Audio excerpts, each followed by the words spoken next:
పనికి ఆహార పథకం.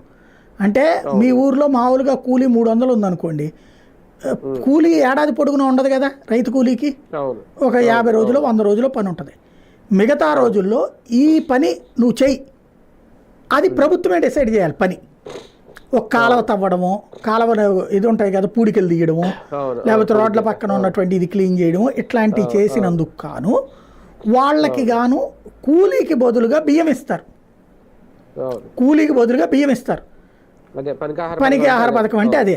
ఆ బియ్యాన్ని తీసుకెళ్ళి వీళ్ళు షాపుల్లో అమ్ముకుని, షాపుల్లో ఇచ్చుకుని, ఇప్పుడు వీళ్ళకి 5 కిలోలు బియ్యం ఇచ్చారు, 5 కిలోలు కూలీకి బదులుగా ఈ బియ్యాన్ని తీసుకెళ్ళి ఆ షాపులో ఇస్తే ఆ షాపుడు బెల్లమో పందారో ఓ రకంగా బార్టర్ సిస్టమ్ అమలైంది పల్లెటూళ్ళలో.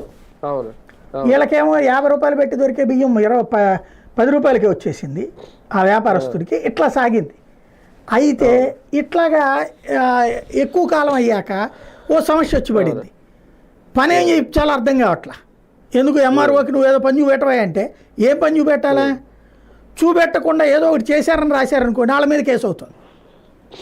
అందుకని ఏం చేశారు, కొంత రా మెటీరియల్ డబ్బులు మీరు ఇస్తే కేంద్ర ప్రభుత్వం, అంటే సరుకుకి సంబంధించి ఒక పని చేయించుకోవాలంటే ఫర్ ఎగ్జాంపుల్ రోడ్డు వేయాలి, కూలీలుగా వీళ్ళని పెట్టుకుంటాం. ఆ రోడ్డు వేయడానికి కావాల్సిన కంకర, తారు ఇట్లాంటివి ఉంటాయి కదా, దానికి ఒక 30 రూపాయలు మీరు ఇవ్వండి.